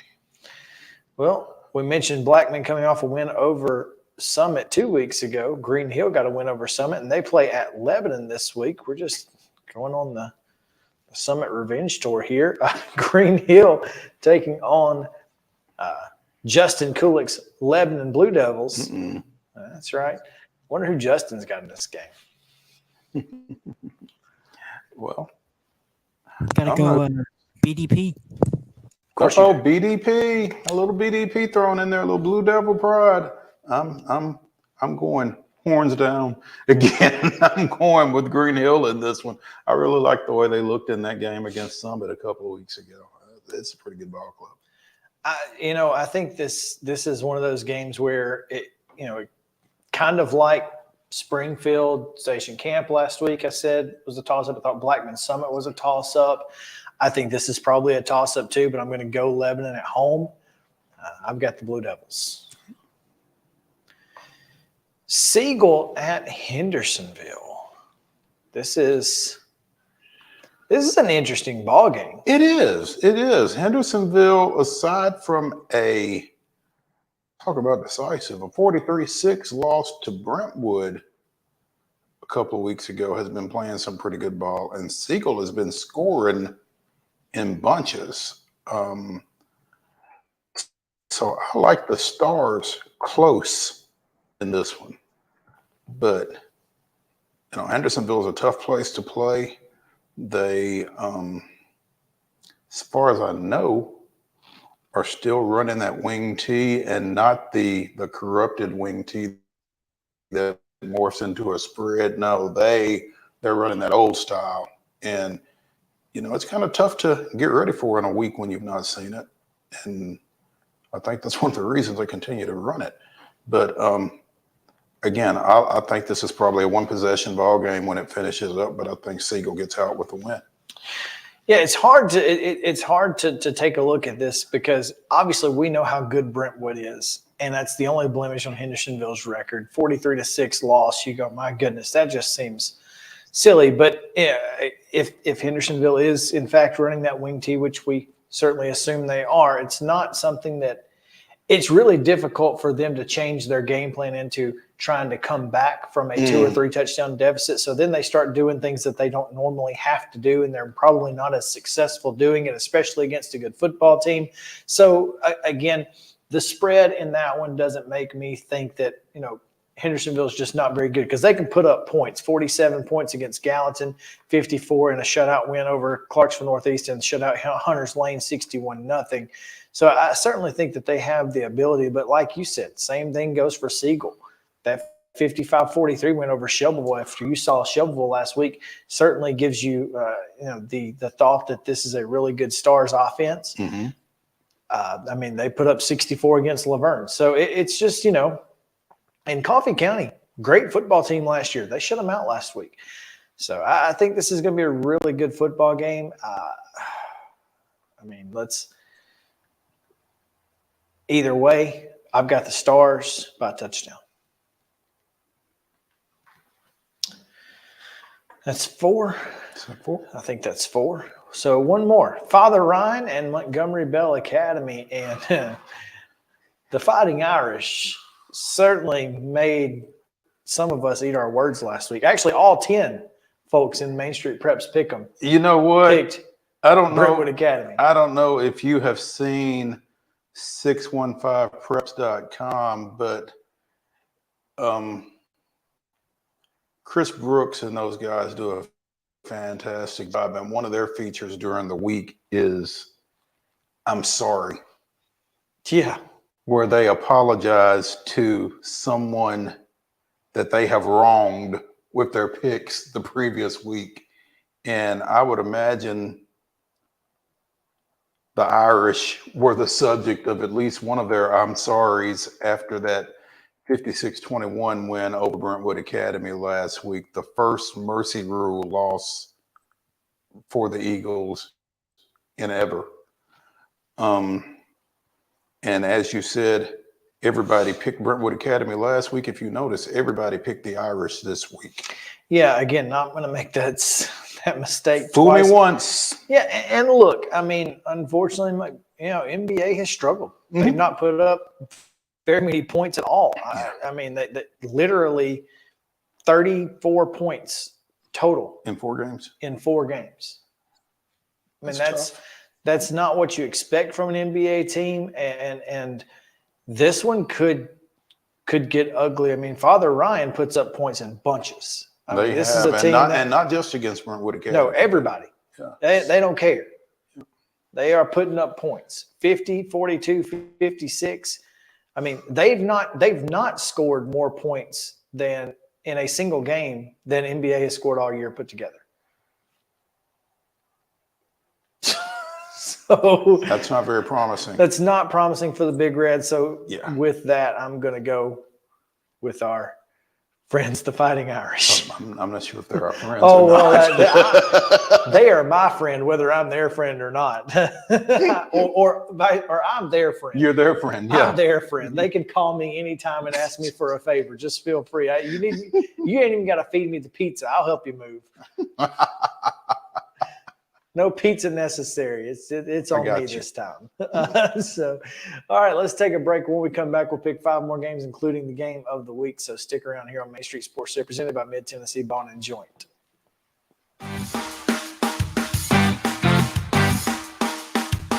Mid-Tennessee Bone and Joint treats your orthopedic injuries and existing conditions. Our trained physicians will get you back in the game faster. Contact us at 931-381-2663 or www.mtbj.net. With Lee Company technology, the best handymen are hands-off. Lee Company techs have been using visual findings and other smart technology tools for years to add transparency and virtually take customers along. You see what we see, whether we're in a crawl space or on a roof. With Lee Company, technology helps us help you, no matter what's happening in the world or at your house. Jones & Lang Sporting Goods here in Columbia has been outfitting teams, officials, and anybody else from T-ball to college for 50-plus years. Be sure and check them out at 931-388-8060 or online at jonesandlang.com. Jones & Lang Sporting Goods, the look of a winner. Zion Christian Academy, zioneagles.org or 931-388-5731. You can schedule your appointment. Go tour their campus. It is beautiful over there, and you're definitely going to want to see it. Again, it's zioneagles.org. Give them a call, 931-388-5731, and schedule your tour today. Did you know that up to 80% of us will experience back or neck pain during our lifetime? Many of you are offered surgery or addictive pain pills to relieve your chronic pain. At the Dr. Gill Center for Back, Neck, Chronic Pain Relief, we have been leading the way to better health, naturally, and have helped tens of thousands of people right here in Middle Tennessee for the past 30 years. I came to Dr. Gill about 10 years ago after my local doctors recommended surgery. I knew about Dr. Gill and wanted to see if he could help me. 10 years later, I am pain-free, no surgery, and no pain pills. Surgery is scary, and over 40% of all back surgeries fail, creating a cycle of surgery and pills. There is a safer solution to your chronic pain. Make the call to the Dr. Gill Center for Back, Neck, Chronic Pain Relief today and get your life back. This office visit is normally $299, but call today and receive your initial consultation, report of finding for just $49. But hurry, this offer won't last long. Call 615-768-8743. That's 615-768-8743. You can't see the sights without the sounds. From the crack of the bat to the roar of the crowd and everything in between, discover what Hit City has to offer. Spend your nights cheering on the Nashville Sounds at First Horizon Park with giveaways, fireworks shows, theme weekends, and more. Single game tickets are on sale now. Visit NashvilleSounds.com to claim your seat today. Mid-Tennessee Bone and Joint has been the official sports medicine provider for Maury County Schools for more than 40 years. We specialize in orthopedic service, and our Ortho Quick Walk-In Clinic lets you bypass the ER. Visit us online at www.mtbj.net.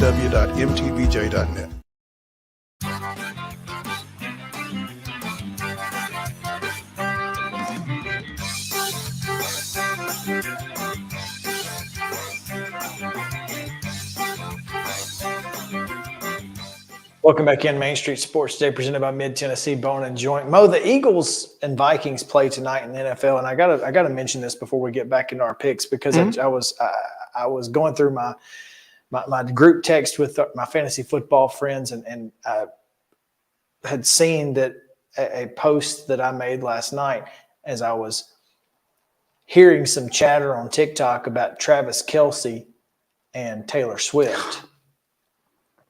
And you know, Jason and Travis have a podcast that they do together, and we're not talking about Taylor and this thing. You know, essentially, Travis Kelce tried to give Taylor, or was going to give Taylor Swift, a bracelet that he had made with his phone number on it, and was unable to do that at the VMAs or something. And so there have been rumblings that they've been quietly seeing one another for a little while. And I came across a video that said, no, see, you guys don't understand.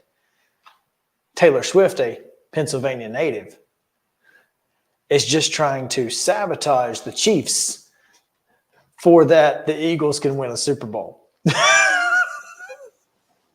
Already cost them one game. I'm just saying that's pretty sinister. But that is pretty sinister. That is pretty sinister. And if you aren't you concerned about being in a song if you date Taylor Swift? You got to be. You got to be careful. That is the price that most have paid. It is.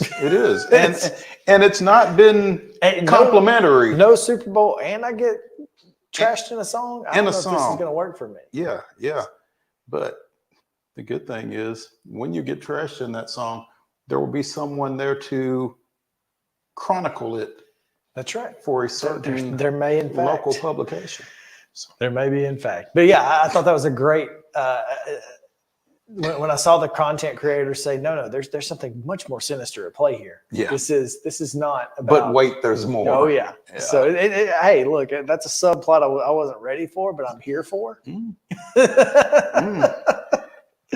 Tread lightly, Travis. If you're listening.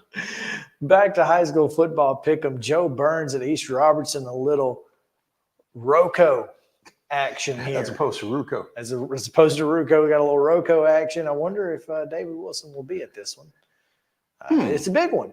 It is a big one. As far as rivalries go, but I don't think it's going to be great in favor of the Red Devils. Yeah, it's big for, Cross Plains and Cedar Hill, but I don't know that on the field it's going to play out that way. I think East Robertson takes care of business.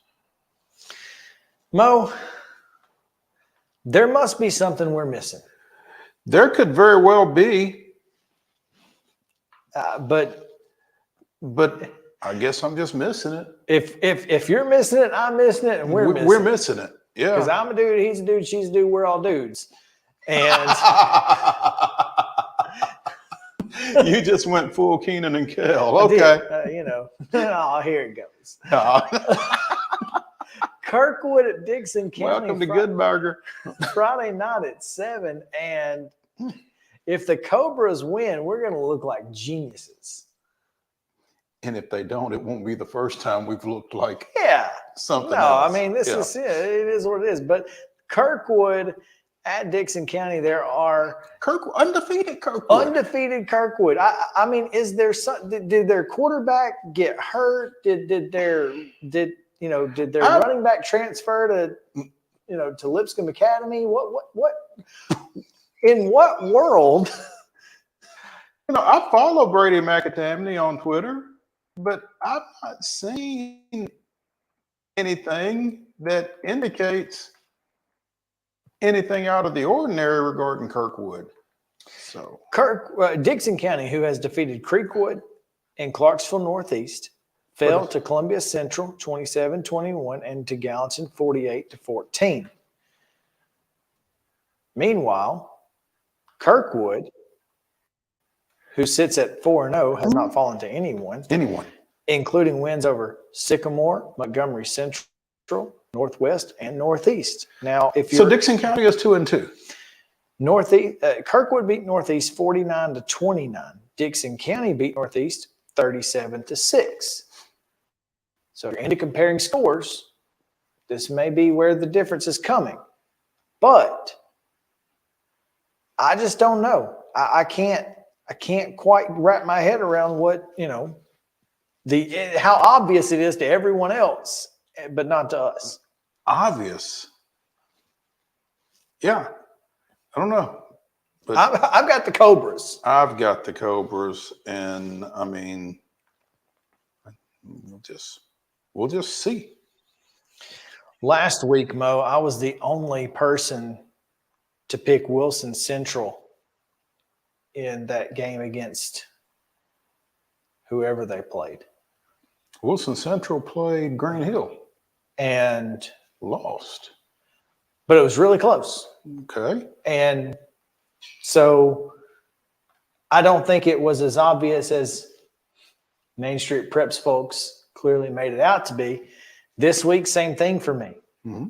Columbia Academy's at Donaldson Christian. I'm the only believer in the Bulldogs.